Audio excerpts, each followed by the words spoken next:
Good morning, good afternoon everyone.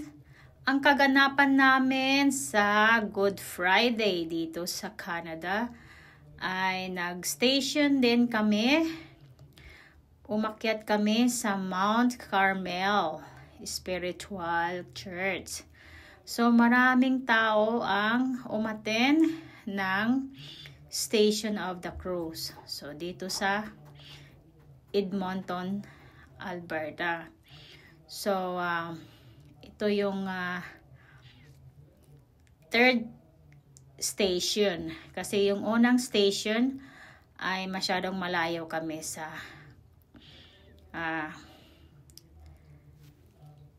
station. So, hindi namin masyadong makita. So, ito yung third na nakikita natin ngayon. So, ayan, shortcut, nasa pang-pito kami na station. Ayan. Bumababa kami doon sa baba ng church. Paikot kami habang nagdadasal. Then, hanggang natapos namin ang station. So, the next video ay 8, then 9, 10, 11, 12. Yun. So, natapos namin yun. Ang mga 12 apostolis, diba? So, sunod lang kami ng sunod sa nag-prepare na apostolis. At yun, pakyat na kami sa church ulit. Dahil papasok kami doon at atin ng quiet prayer. Ayan, nandito na kami sa loob ng church at we are on silent prayer.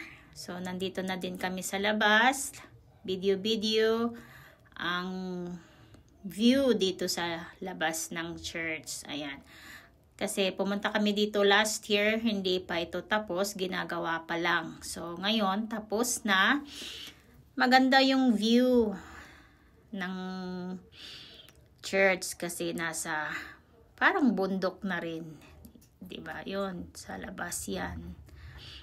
So, pag-uwi ay gumawa ng binignet.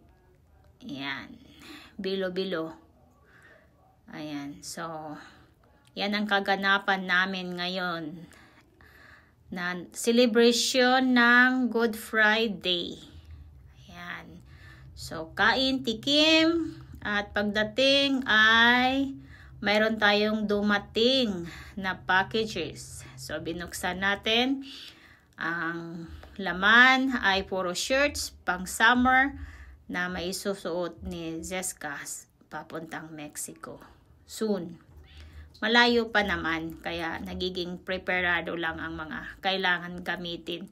Kasi super init doon, so kailangan ng mga shorts. Kasi walang mga shorts si Siska na nagkasya na. So, lahat ay maliliit. Ayan, so may mga panlinisin tayo sa kubita.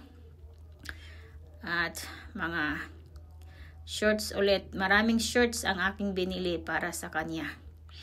Para mayroon siyang extra at maisusuot niya sa bakasyon namin sa Mexico. Yan, maraming salamat po sa inyong panonood at ang aming dinner for tonight, kasi Good Friday, ay seafood. Seafood galore ang aming ulam. Ayan, kasi hindi pwedeng kumain ng karne. Kaya, kumain kami ng seafood, ang aming paborito. Kaya,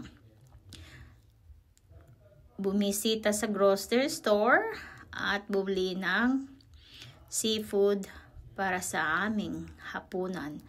So, thank you everyone for watching and hope you guys have a good Friday and healthy, wealthy sa mga nanonood dyan. Thank you everyone for watching, and have a good Friday, and you have a bless every one of us. Thank you everyone. Babushka.